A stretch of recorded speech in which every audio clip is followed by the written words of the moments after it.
Հարգելի ռադիո լսողներ եւ դիտողներ, տեղեկացնում ենք, որ շուտով մեր հաղորդումների մի մասը հասանելի կլինի բաժանորդագրությամբ։ Առանց բաժանորդագրության լսեք մեր հաղորդումները FM 106 եւ 5 հաճախականությամբ եւ դիտեք լրատվական TV կայքում։ Ողջույն հարգելի ռադիո լսողներ եւ ռադիո դիտողներ, FM 106 եւ կես հաճախությամբ իր աշխատանքն է սկսում Թարմ ուղեղով հաղորդաշարը, տաղավարում աշխատում է Հայկու Հիմինասյանը, իսկ հաղորդաշարի մեր այսօրվա հյուրը Գրականության ինստիտուտի տնօրեն Վարդան Դևրիկյանն է։ Ողջույն։ Բայ ձեզ։ Հարգելի ռադիո լսողներ, այսօր խոսելու ենք ինքնապաշտպանության մասին առհասարակ, պաշտպանության նոր նախարարը անընդհատ խոսում է այն մասին, որ պետք է ազգ-բանակ կոնցեպտը զարգանա եւ տարբեր ռազմական քաղաքական գործիչներ իրենց պատկերացումներն են դրա հետ կապված ասում, այսինքն ամեն մեկը մի ձև է պատկերացնում, թե ինչից պիտի սկսի ազգ-բանակը։ Ձեզ համար ազգ-բանակի նախադրյալները որոնք են առաջին գործողությունները, որոնք պետք է հաջորդեն այդ հրամանին, այսպես ասենք։ Գիտեք, այն ինչ որ վերաբերում է մեր երկրի պաշտպանությանը, այն ինչ որ որոշակի զոհողություն է պահանջում իմ ըմբռնմամբ, դա պետք է սկսի ինքս ինձնից, այսինքն իմ ըմբռնմամբ ազգ-բանակ հասկացությունը իմ համար սկսում է ինձնից եւ յուրաքանչյուրը այդպես պետք է մտածի, որպեսզի համապատասխան պատասխանատվություն ունենա, որովհետեւ երբեմն մարդիկ կան, ասում են պետք է դիմենք ավելի վճռական գործողություններ եւ իրենք այդ վճռական գործողությունների մեջ իրենք չեն տեսնում, կարծես թե իրենք մեծ ստրատեգներ են, իրենք չգիտեմ ինչ մեծ ուրեմն պլանավորողներ են, զորահրամանատարներ են եւ այսպես խոսում են եւ առանց հաշվի առնելու, որ դրա հետևանքների համար թափված այրան համար իրենք չեն լինելու, իսկ երբ որ մարդ ինքը այդ պատասխանատվությունը ունի, ավելի թափ է մտածում, նաեւ փորձելով գնահատել ուժերի հարաբերակցությունը եւ ահա ազգ-բանակը, եթե յուրաքանչյուրը մեզնից սկսի ինքը իրենից, մի դեպքում պետք է ինքը նկատի ունենա, որ իր ամենօրյա աշխատանքի մեջ, իր առօրյա գործունեության մեջ միշտ պետք է լինի այդ հայրենիքի պաշտպանության բաղադրիչը, գործոնը, որ մենք մեր ամենօրյա կյանքին, անկախ նրանից կյանքի ինչ բնագավառում կլինենք, պատասխանատվության ինչ աստիճան կունենանք, իմանանք, որ կարող է այդ ամեն ինչը մեկ ակնթարթորեն ընդհատվել եւ մենք պետք է զինվորագրվենք մեր երկրի պաշտպանությանը։ Սա առարկայորեն օպերատիվ անհրաժեշտության դեպքում, իսկ մնացյալ դեպքում պետք է դրսևորել որոշակի քաղաքացիական նկարագիր եւ ելի մեր ամենօրյա գործունեությանը զուգահեռ մտածել, որ մեր աշխատանքից, այն ինչ որ յուրաքանչյուրս մտածում է մեր հաջողությունների, մեր գործունեության համար, դրան զուգահեռ մտածել, թե այդ գործունեությունը նաև ինչով կարող է ուղղակի կամ անուղղակի նպաստել մեր բանակին, մեր երկրի պաշտպանունակության ամրապնդմանը։ Օրինակ ես ասենք լինելով Գրականության ինստիտուտի տնօրեն եւ միաժամանակ երկրապահ կամավորականների միության անդամ, բնականաբար անհատապես այդ պատասխանատվությունը ունեմ եւ դրանից բացի մեր աշխատակիցներից էլ բարեբախտաբար կան մարդիկ, որոնք թե մասնակցել են 92-ից 94 թվականների պատերազմին, ինչպես նաև տարբեր տարիների ծառայել են Հայաստանի զինված ուժերում եւ նրանք այդ իրենց ներքին պատասխանատվությունը ունեն։ Սա անմիջականորեն եւ դրան զուգահեռ բնականաբար ասենք մենք պետք է մտածենք, թե մեր մասնագիտության շրջանակում ինչքանով կարող ենք օգտակար լինել մեր երկրին, ասենք մեր զինվորներին եւ կարելի ասել հենց չէ ինչ որ գրականությունը որոշակիորեն գաղափարական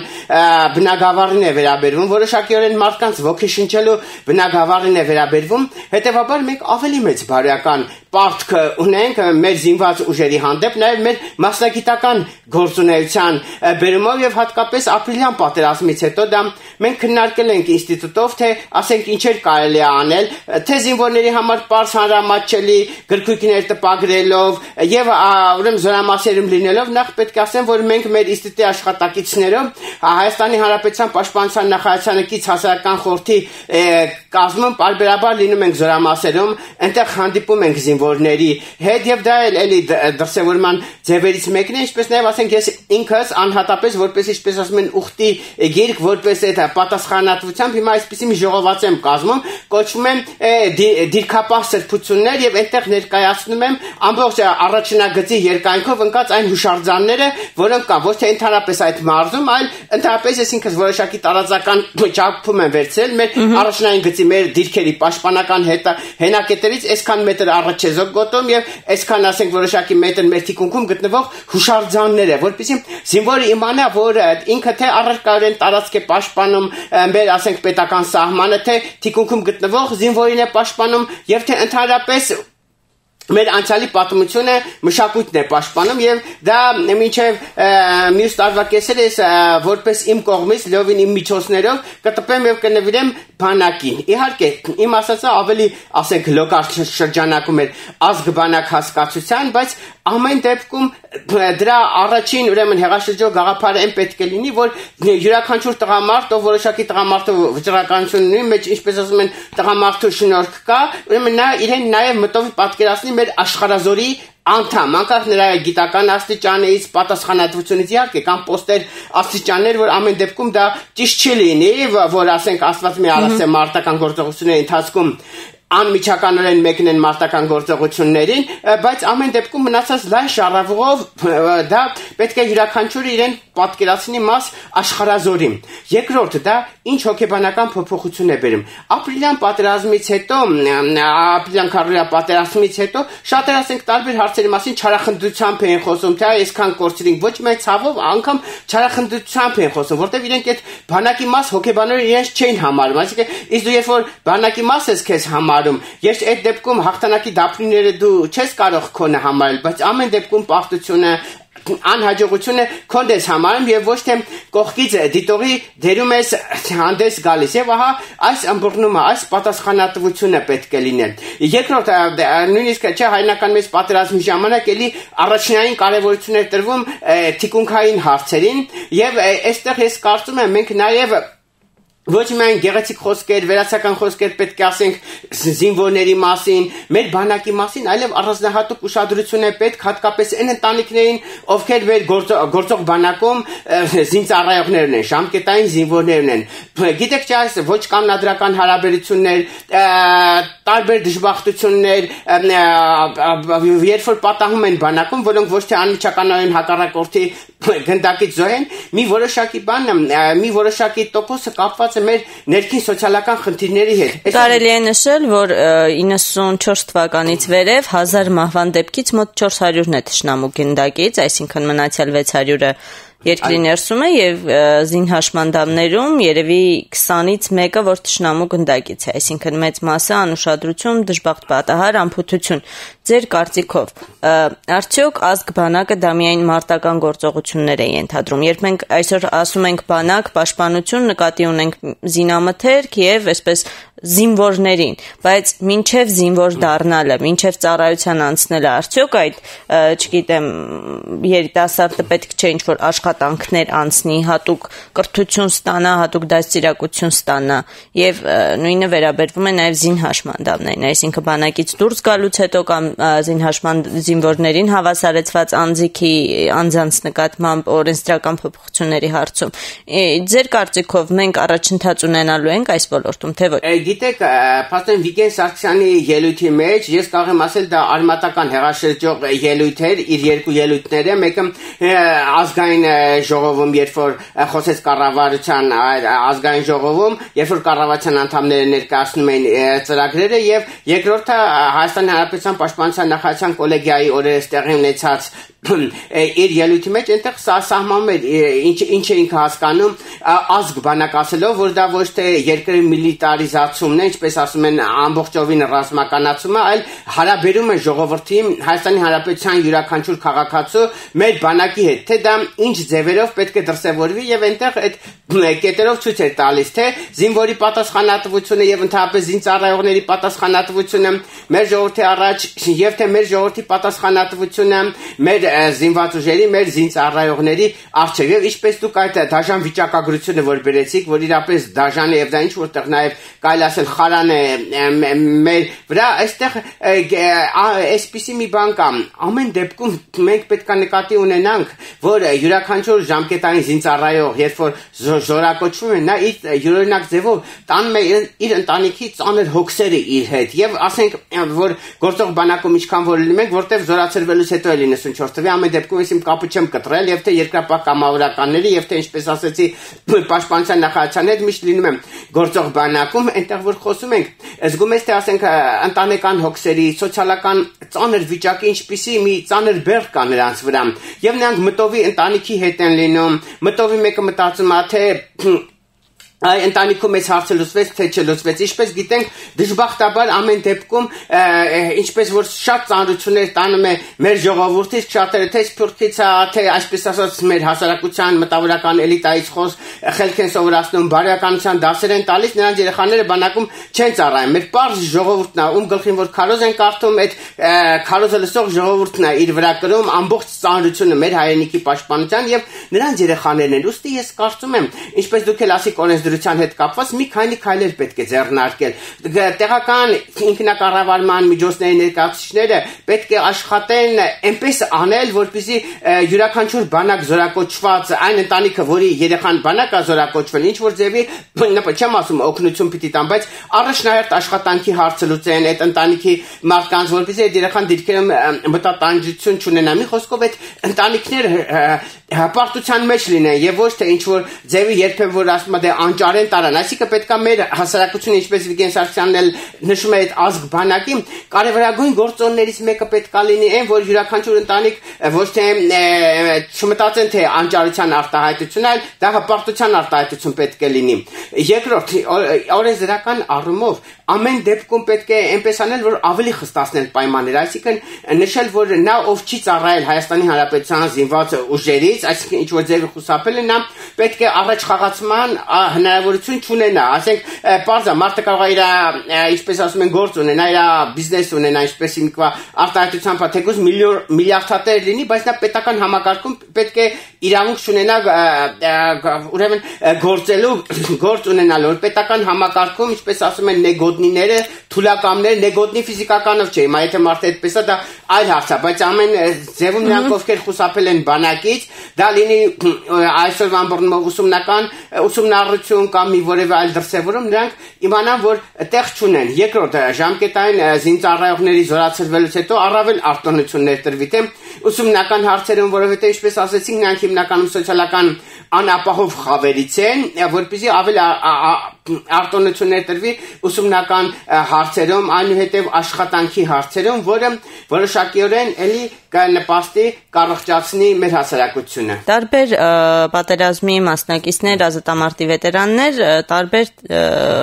պատկերացումներ ունեն մեր պաշտպանության վերաբերյալ, եւ մի մասը կա, որ այսպես զրույցներում տեսնում ես իր բոլոր գծագրերը ստեղից կմտնենք, տեսակը գրավենք, ուղղված են Թուրքիայի դեմ, եւ մյուս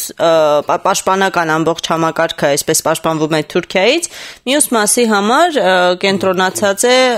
Ադրբեջանի վրա։ Ձեզ համար անձամբ այսօր Հայաստանի համար մեկ թշնամի եւ Հայաստանը իր ամբողջ կոնցեպցիան ռազմական որ ուղղվածությամբ պետք է ուղի։ Գիտեք, ես միշտ խուսափել եմ քաղաքական հարցերից, բայց երբեմն ցավով տեսնում եմ, որ անգամ քաղաքական քննարկումները դատարկախոսության եւ էժան էֆեկտները, որոնք որոշակի տպավորություն կարող են թողնել ասել միայն տնային տնտեսուհիների վրա, եւ այդ մարդիկ դժբախտաբար քաղաքական դիվիդենդներ են նիգոդնիները, այո, հերստա աստղեր են դառնում, կեղծ վերլուծաբաններ, կեղծ անալիտիկներ։ Ինչ էլ լինի, ամեն դեպքում մենք պետք է Թուրքիային հանգիստ թողենք ինչ առումով։ Մենք պետք է իմանանք, որ մեր համաձայն կոլեկտիվ հավաքական անվտանգության պայմանագրի գոնե Հայաստանի Հանրապետության արտաքին սահման, այսինքն մեր սահմանի այն հատվածը, որը խորհրդային միջան ժամանակ եւս եղել է արտաքին սահման, դա պաշտպանվում է հավաքական անվտանգության ուժերի կողմից։ Հետևաբար մենք ամեն դեպքում կարծում ենք, որ այդ առումով մենք խնդիր չպետք է ունենանք։ Այդ դեպքում ինչպես է ստացվում, որ միշտ ասում են, եթե Թուրքիան չլիներ, թուրքական գործոնը, մենք Ադրբեջանը վաղուց ոչնչացրել ենք։ Այսինքն, եթե մենք մենակ մնայինք Ադրբեջանի հետ, դա ուրիշ հարց է, թուրքական գործոնը ամենատարբեր ձևերով կարտահայտվի, դա չի կարող արտահայտվել անմիջականորեն Հայաստանի Հանրապետության սահմանների վրա խփելով։ Աշխարհում իհարկե ամեն ինչ չի որ կարելի է բացառել, բայց ամեն դեպքում դա գրեթե բացառված տարբերակ է, բայց Թուրքիան տասնյակ ձևերով անուղղակի ձևով կարող է օգնել Ադրբեջանին։ Այսօր քանի որ Ադրբեջանի արտաքին սահման, այսինքն Ադրբեջանի սահմանը Թուրքիայի հետ անմիջականորեն իրենք են, բնականաբար Թուրքիան Ադրբեջանին կարող է օգնել թե զինուժով եւ թե զինտեխնիկայով, հետևաբար դա միջնորդավորված ձև է, բայց ուղղակի ձևի ասել մենք որևէ գործողություն Թուրքիայի հետ գոնե այս պահին եւ տեսանելի հեռանկարում դա հիվանդ ուղեղների արտահայտություն է եւ դա իր կեղծ հայրենասիրության մեջ մեզ շեղում է մեր իրական վտանգից, որը կապված է Հայաստանի Հանրապետության եւ Ադրբեջանի սահմանի, ինչպես նաեւ Լեռնային Արցախի Հանրապետության Ադրբեջանի հետ ունեցած այդ շփման գծի հետ խնդիրներից։ Հետևաբար մեր բոլոր խնդիրները հարաբերվում են այստեղի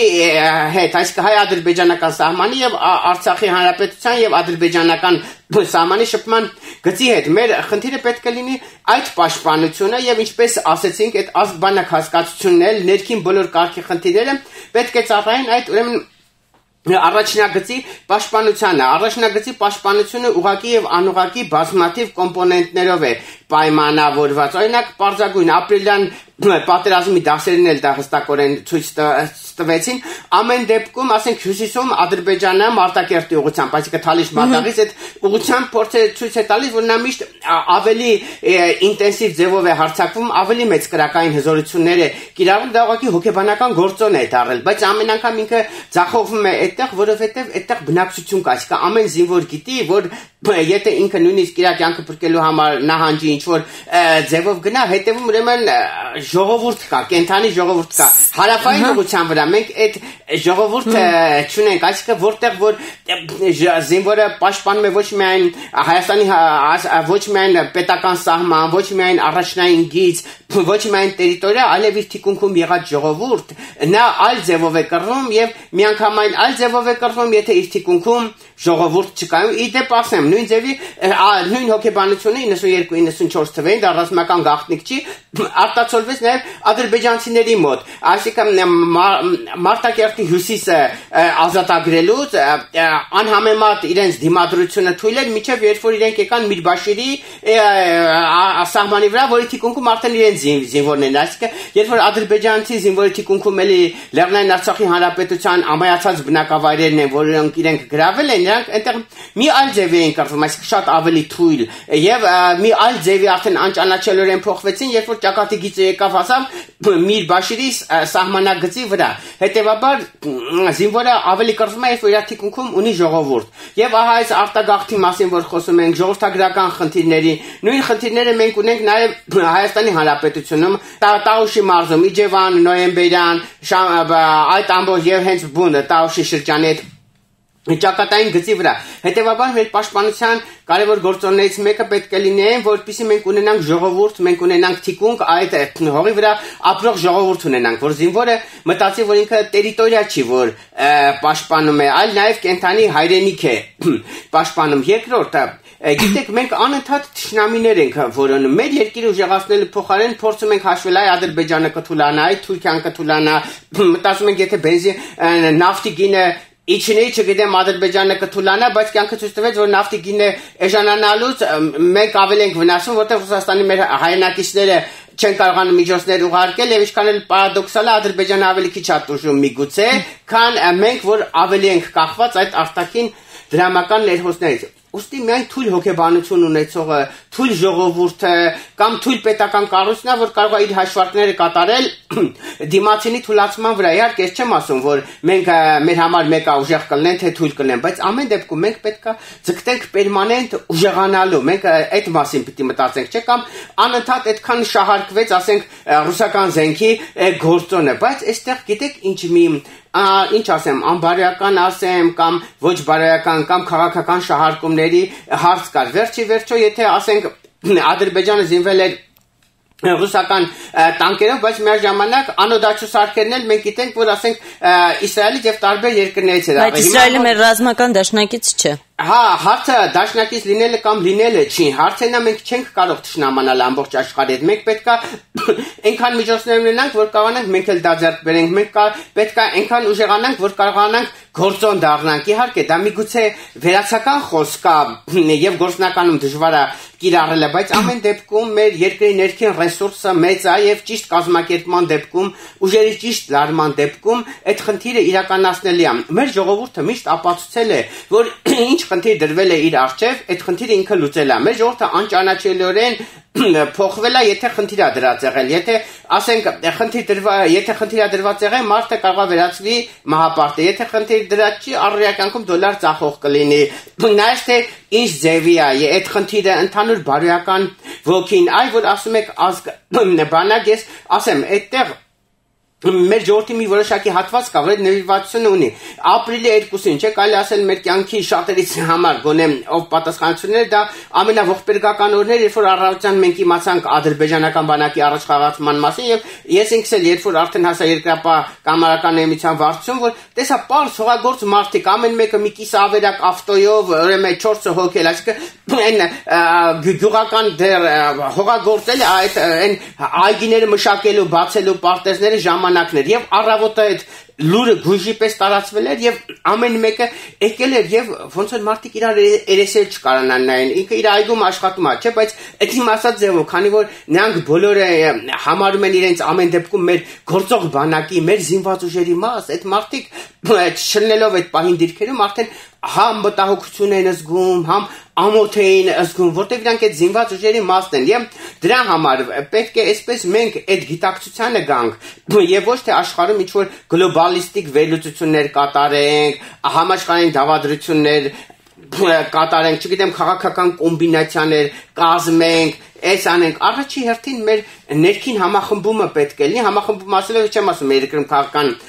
պայքար չպետք է լինի դա կարևոր է որ մեր երկիրը մաքրվի առաջընթաց ապրի բայց ամեն դեպքում կան հարցեր որտեղ այդ պահին մենք պետք է ամեն ինչ թողենք եւ ոչ թե ինչ որ շահարկումներով զբաղվենք եւ այդ ազգ բանակի կարևոր կոմպոնենտներից մեկն էլ դա պետք է լինի Բերցի հարցն եմ ուզում տալ Կարեն Վարդանյանը միշտ նշում էր որ մենք ազգովի չենք ստացել, մեր առջև խնդիր չի դրվել հաղթելու, այլ դրվել է խնդիր պաշտպանվելու։ Ձեր կարծիքով նոր նախարարը իր հետ հրաման փոխել է հասարակության համար, այսինքն ինչ խնդիր է այսօր պաշտպանության նախարարությունը հայ ժողովրդի համար դրել։ Այդ դա ճիշտ ասած ես չեմ կարող ասել, բայց ամեն դեպքում Վիգեն Սարգսյանի խոսքերից հստակորեն երևում է, որ պետք է որակական մի նոր աստիճանի բարձրացվի մեր երկրի պաշտպանությունը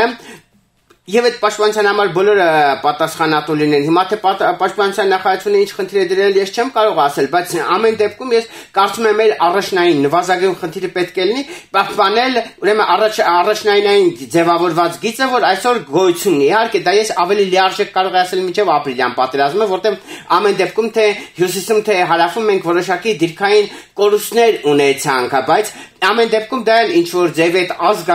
բանակը գաղափարախոսության բացակայության պայմաններում դա էլ ձևախեղված ներկայացվեց, որովհետեւ մարդիկ խոսում են առանց հասկանալ, չէ, զավեշտեր վերածվել, ինչ որ ինքնակոչներ հայտնվին, ասին թողեք մենք գնանք այդ դիրքերը հետ վերցնենք եւ այն մարդիկ ովքեր որ էլի ասենք մեր երկրի պաշտպանության գործ չեն ունեցել, ովքեր բանակում չեն ծառայել, նրանք է ողջավորված սկսեցին ծափարել առանց հասկանալու այն պարզ ճշմարտությունը, որ եթե անմիջական մարտական գործողություններ չեն գնում, եթե դու մի ուղղության վրա հրետանավ չես կարողանում փակել կամ այլ մանյովր կատարել, դու չես կարող տվյալ բարձունքը վերցնես, որ դա ճակատային գրով հնարավոր չի կատարել։ Հետևաբար այս խնդիրն է դրվելու որ մենք այդ դիրքերը ամեն դեպքում եթե Աստված մի արասե կամ չգիտեմ մարտական գործողություններ սկսեն ես վստահ եմ որ դրանք հետ կվերցվեն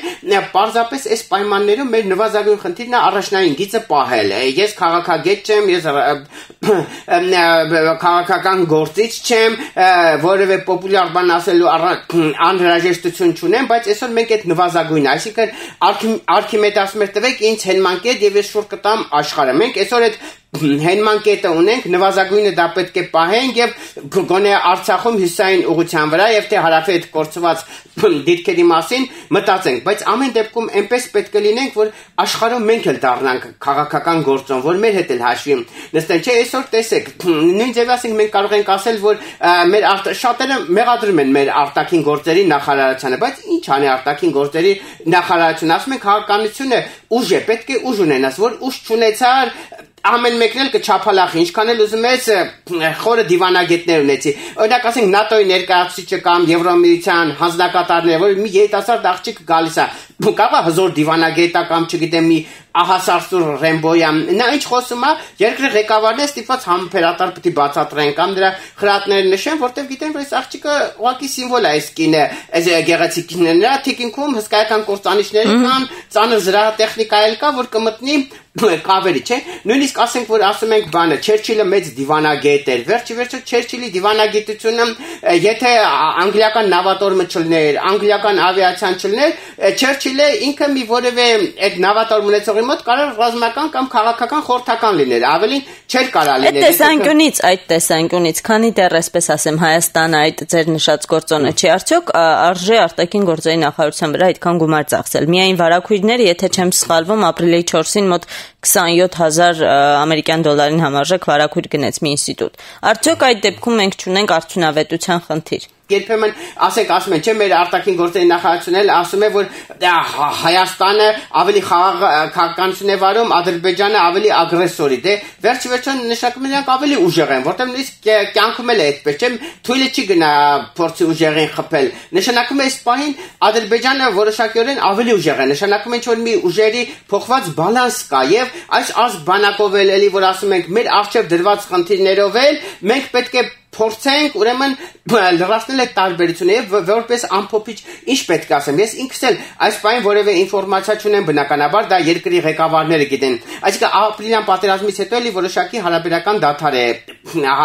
հաստատվել մենք բան 94 թվականից մինչեւ ապրիլյան պատերազմը էլ այդ դադարը ունեցել ենք եւ պարզվել է որ ուժերի հարաբերակցությունը միշտ հօգուտ Ադրբեջանի է գնացել հիմա ես չգիտեմ այսօրվա դրությամբ ուժերի հարաբերակցությունը